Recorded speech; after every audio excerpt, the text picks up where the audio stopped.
I have a secret to share with you. I have invented my own chess opening, and this opening has never been played before. I searched in a database with over 5 million games, and not a single person has ever played this. So, what you're about to see is a new position in chess you've never seen before. Now, I've literally been obsessed these past few days with creating this because I've always wanted to have my own opening.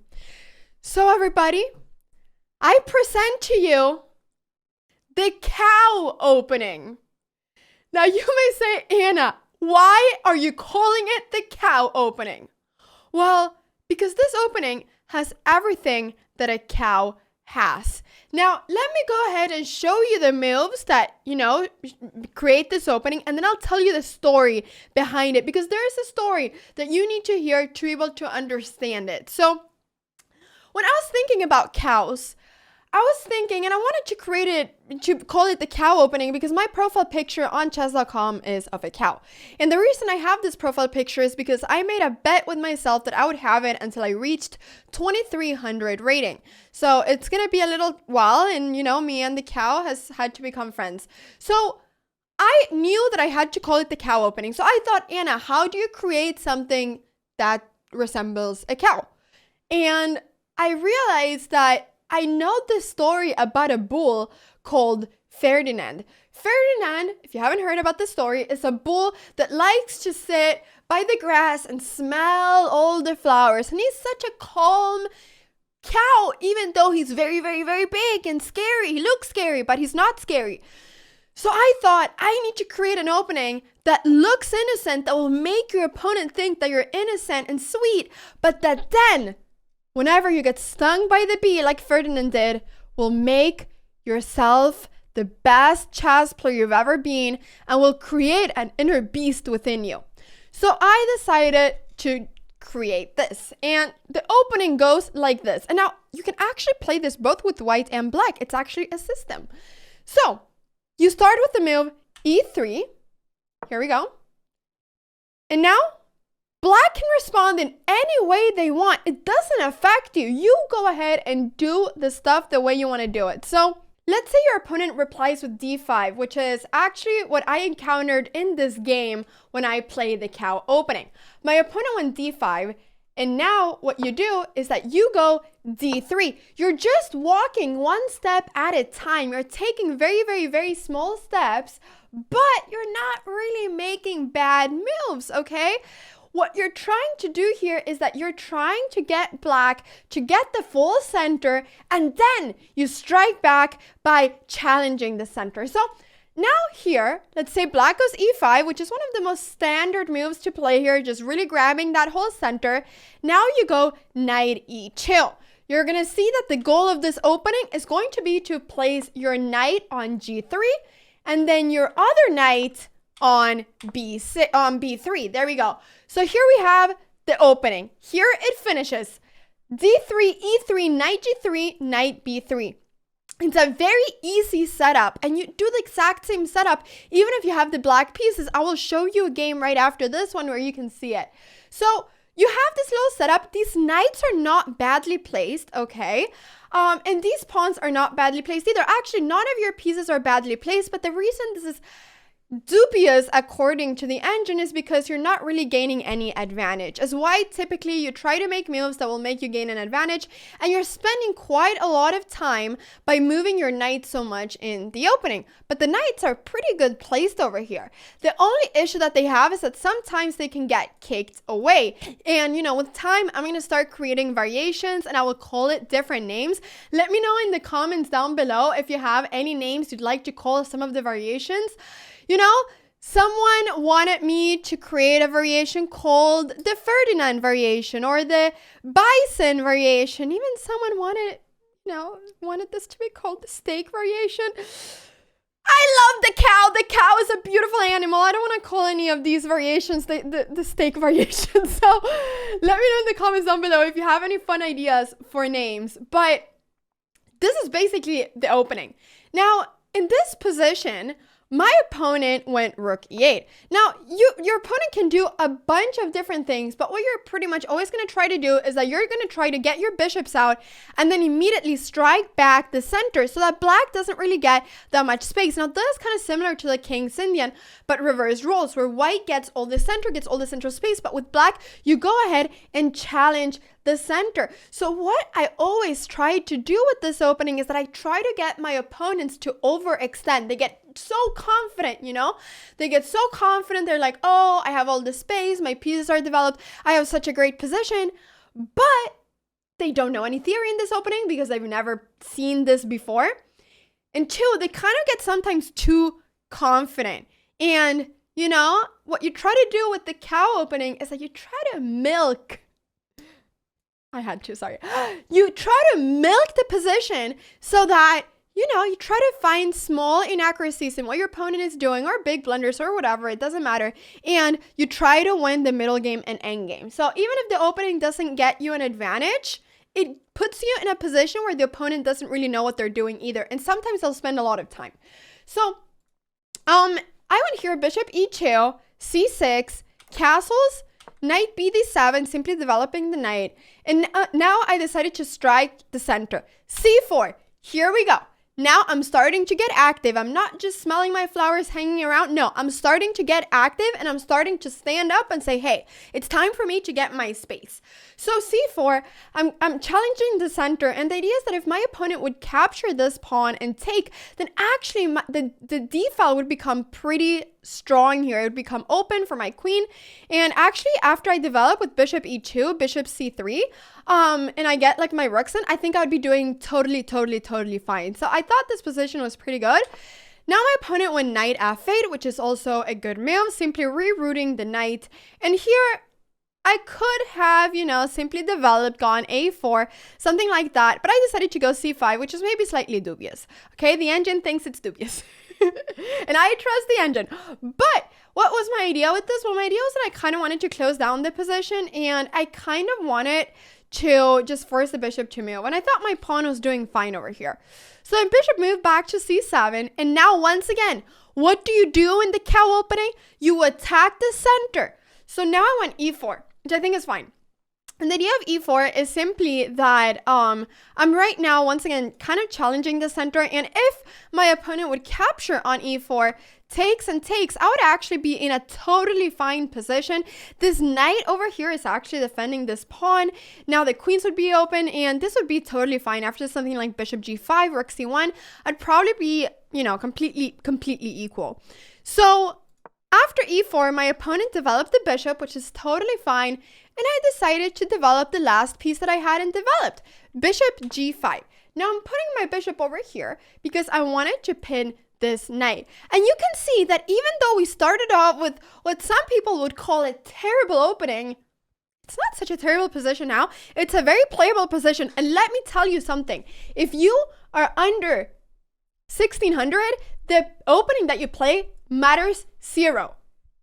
In fact, sometimes, you know, and I'm not going to advocate for playing really random stuff. You know, you should learn all your standard theory and all that kind of stuff if you really want to improve at chess. But sometimes you can have some fun and you can play something that will surprise your opponent. And I'm not going to lie, people. I've had a 50% win rate with this opening. But the games that I've lost have not been because of the opening. It's really been because I've blundered later on. But I've had a pretty decent result with this opening, even at my level at 2100. In fact, I've even gotten people being 22, 2300 testing out this opening on my stream today. And they had a pretty good win rate. So I've seen a lot of wins with the cow opening. And if you do try this opening, let me know in the comments down below how it went. But bishop g5, now h6, my bishop got kicked away and I retreated to d2. Now after the queen went up to e7, putting some pressure on this pawn, I played this move f4, which was maybe a little bit too much, okay? But this is the moment where I felt like I was kind of getting stung by the bee, okay? I know, if you don't know the story, you're going to think I'm crazy. But basically, Ferdinand gets in the story that I was talking about, telling you before, Ferdinand gets stung by a bee, and then it hurts so much that he has to stand up from smelling the flowers, and he starts running. He does all these crazy tricks. He becomes a beast.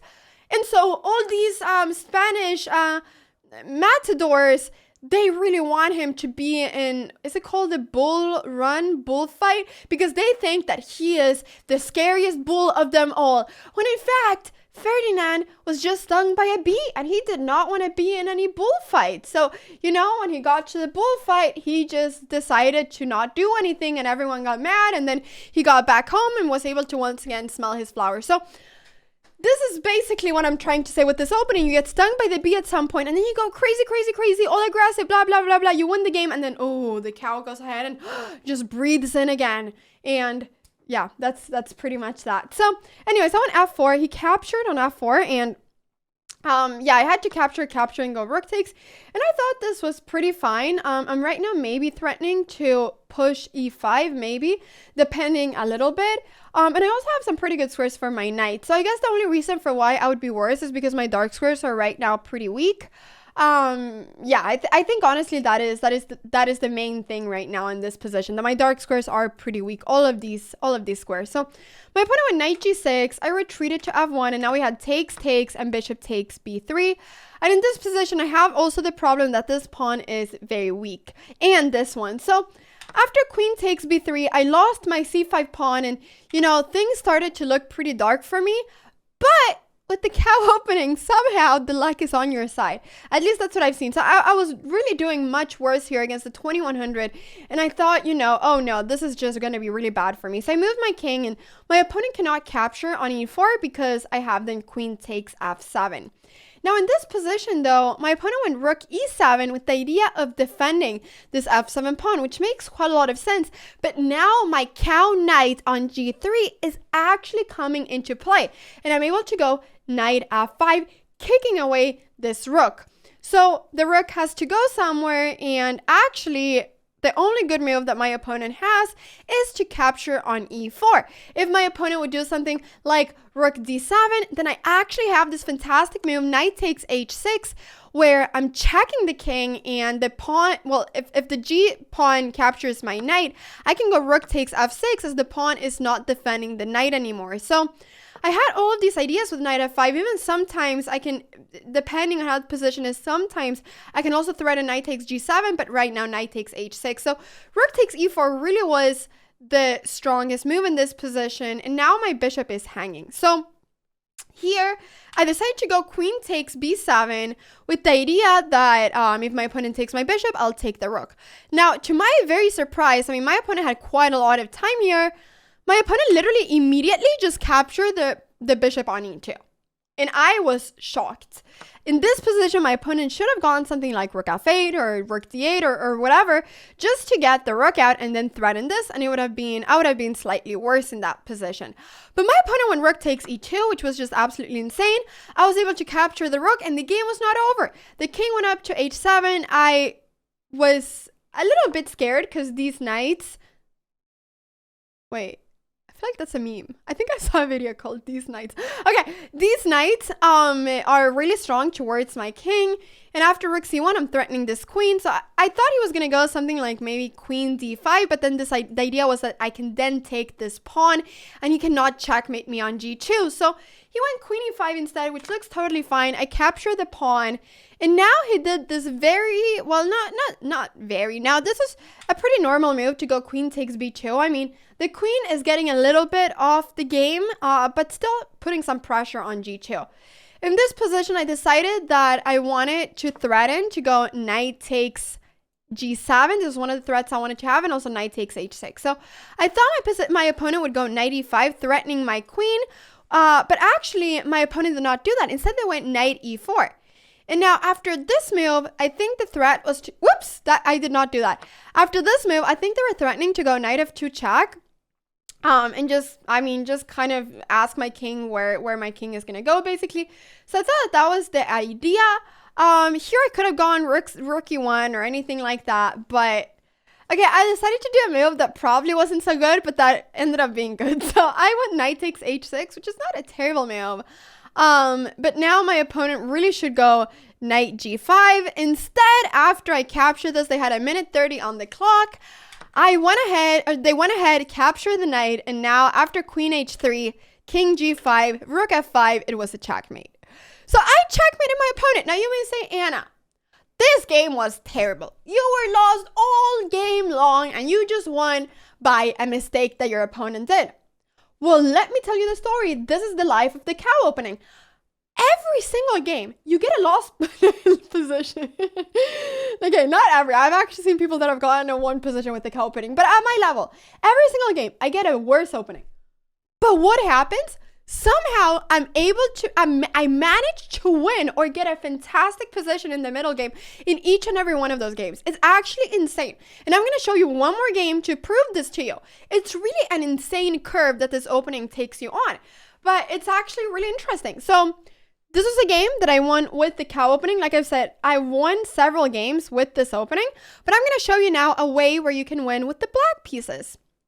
Or, a way you can play with the black pieces. So in this position, my opponent went e4. And, the cow opening has no boundaries. You can play with white or with black. So I went e6, d3, which, I wasn't sure if they had maybe mouse slip d4. I wasn't sure why they were going d3. In fact, in this position, the engine already thinks that black is slightly better, which is kind of insane. So I went d6, knight d2, a very strange opening choice, knight d7, knight f3, knight b6. I mean, we follow the same principle of getting the two knights on b6, g6, and then these two pawns. You can kind of remember this by maybe thinking about this as a bull. The bull is the male cow. Here we can see, this is, okay, listen to this. So this is the face of the cow, and then these are the horns. Wait, a bull does have horns, right? Yeah, it does, exactly. Yeah, it does. They go like this. So actually, it makes a lot of sense. So that's kind of how you can remember this. So in this position, my opponent castled, and I went bishop e7. Once again, develop the bishop quickly, and then you castle. c3, and then h5. I decided that instead of castling immediately, I wanted to start going h5, h4, and put a little bit of pressure, which, I don't know, we still need to evolve the cow opening theory. I will come up and tell you when, I do some more research what the best moves are, but I don't really want to find a refutation yet because that's kind of boring. So we'll do this in another episode, okay? We'll go variation by variation. Or at least I'll try to come up with the best variations. But that's the way that I'm playing it now as a complete noob in the cow opening. So my opponent went h4, which is a very normal way of replying to h5. They're trying to stop my pawn push, which could get very scary. So h4, bishop d7, I developed my other bishop, all the pieces are out now, and after d4, I decided to go e5, also a very common thing that I've done in pretty much all my cow games, immediately challenging the center. So I'm not going to let white get all the central space and have all the fun. No, I'm going to challenge the center. So now they went a4 with the idea of going a5, and just like my opponent stopped my pawn push, I stopped my opponent's pawn push. b3, and now bishop g4, pinning this knight. So I thought here that my opponent, that my position, was looking pretty good. I really did not mind this position. I have ideas of maybe going queen d7, bishop h3, or even maybe, it depends. I can try sometimes to go f5, but it really depends because it's kind of scary to go f5 when your pawn is on h5. So queen c2, and here I went c5 because I wanted to open up the c file and get a rook to c8 to kind of annoy this queen, to put it that way. So d takes c5, takes, and now c4, and now I had this fantastic square that I can maybe go to. So maybe, if I was a really good positional chess player, I would go knight f8, knight e6, knight d4, and I would put a knight in the center that would be the strongest knight in the world. But I did not do that. Instead, I went queen d7 with the idea of going bishop h3. And in this position, my opponent went bishop b2. Now, in this game, I was pretty tired, okay? I was pretty tired and I did a terrible move. I mean, obviously right now, this bishop is right now threatening this pawn, right? The knight and the bishop are both threatening this pawn. Now, for some reason, I thought that my knight was on c6, which is the normal place for the knight to be if you're not playing the cow opening. But because I'm playing the cow opening, obviously my knight was on b6 and, its position, its horn position. And I completely blundered this pawn. I went bishop h3 and did the biggest oopsie in my life. And I just realized, I literally screamed when I went bishop h3. I was like, no, because my pawn was hanging. So my opponent captured my pawn, being very happy. And now thinking that they were going to win the game. This is it. You know, opponents get really confident. And I mean, to be honest, they had the right to be because I just blundered a pawn. But still, I mean, the opening was really not that bad up till this point. So takes and then f6. You know, I don't know if this was great either. I sort of had plans of taking, getting the queen in and trying to do something like this. With f6, I'm kind of blocking this bishop, but I just really did not want this thing to be here. It was so annoying. So bishop went to c3. I captured the bishop on g3 so that my queen would not, you know, be forced to stay here. And after king takes, queen g4, queen d1, trying to exchange queens, I did another oopsie. Okay, there were several oopsies in this game, but I promise you this is the last oopsie in the game.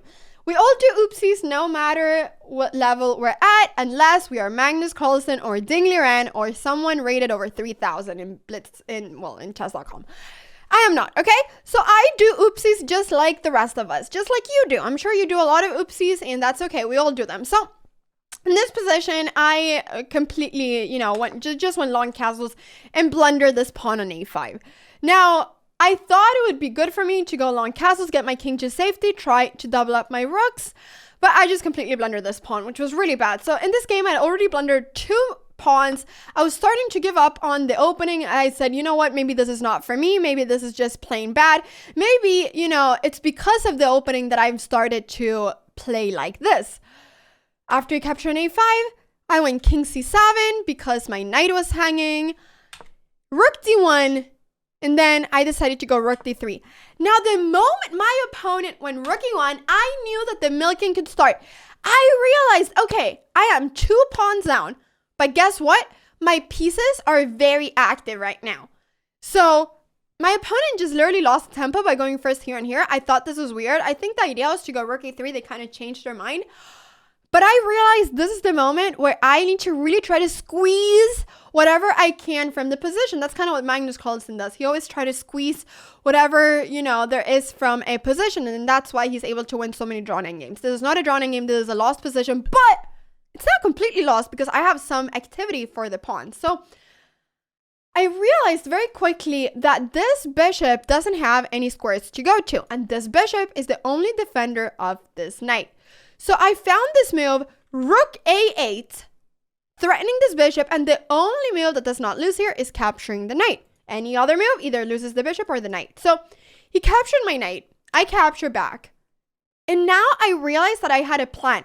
This knight is terrible. If this knight moves somewhere, anywhere, I'm going to take this pawn on b3, and then I'm going to pick up the other pawn, and then this pawn is going to be weak.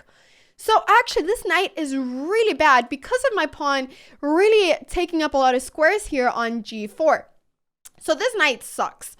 So I thought, okay, maybe he will go rook d1. But he did not, and this is the move he should have done. He went rook e2. And now I decided, okay, come on, Anna, keep it going. I went back with my rook to d8, threatening this knight, and I thought maybe the knight will move, but then I'll take the pawn. So my opponent went rook d1.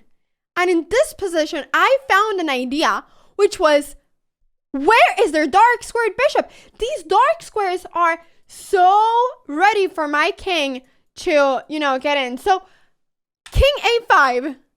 And I had a clear path, which was this square. This knight right now is pinned and cannot move because the rook will be hanging. And if the rook moves, then I'll be taking the knight. So now my opponent is in a very sticky situation, and it's really difficult for my opponent to play this actually. So I went king f1, which is a good move, but now I went king b4. And in this position, my opponent didn't really know what to do. They went king e1. And here, I had this move, bishop d6.